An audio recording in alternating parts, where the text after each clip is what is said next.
नमस्कार बंधुरा सोमार हेसेले आपनादेरके स्वागत। आज के आमी आपनादेर सामने निये चले एसेछि ग्रीन चाटनिर रेसिपि बा धनेपाता पुदिना पातार चाटनिर रेसिपि।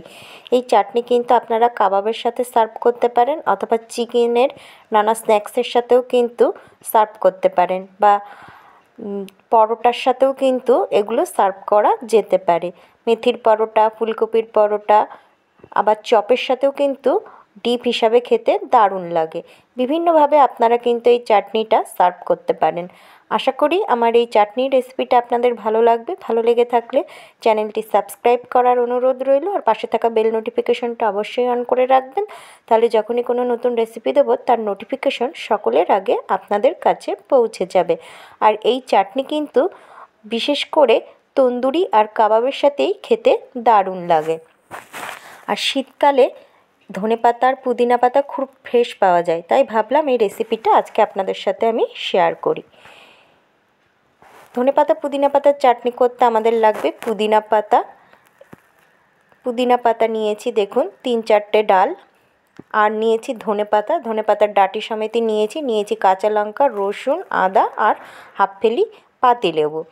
এগুলো সব কিছুকেই আমি খুব ভালো করে ধুয়ে রেখে দিয়েছি। এবার একটা মিক্সির জার নিলাম। মিক্সির জারের মধ্যে আমি প্রথমে ধনেপাতাগুলো দিয়ে দিলাম। আমি আমার পরিমাণ মতো ধনেপাতা, পুদিনা পাতা, কাঁচা লঙ্কার, আদা, রসুন নিয়েছি। আপনারা আপনাদের পরিমাণ মতো সব কিছু নেবেন। এবার আমি পুদিনা পাতাগুলো দিয়ে দিলাম, সাথে দিলাম রসুনের কোয়া আর কাঁচা লঙ্কা। আমি আমার ঝাল বুঝে কাঁচা লঙ্কা ইউজ করেছি, আপনারা আপনাদের ঝাল কতটা খাবেন সেই বুঝে কাঁচা লঙ্কা দেবেন। আর দিলাম আদা।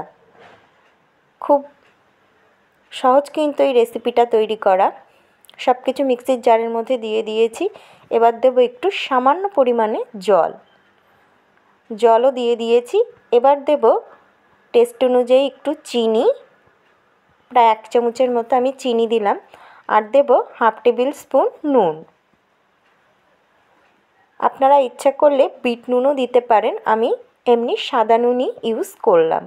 হাফ টেবিল স্পুন নুন দিলাম, দিয়ে এবার মিক্সির ঢাকনাটা আটকে দিলাম, দিয়ে মিক্সিটা একটা স্মুথ পেস্ট তৈরি করে নেব। দেখুন আমার একটা স্মুথ পেস্ট তৈরি হয়ে গেছে।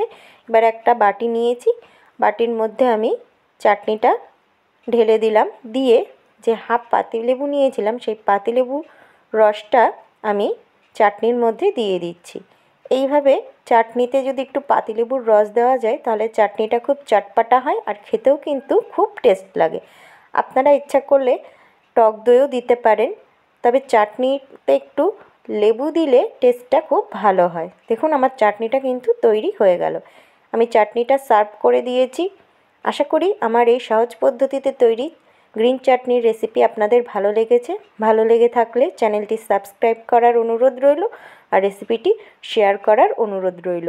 সবাই ভালো সুস্থ থাকবেন, আনন্দে থাকবেন।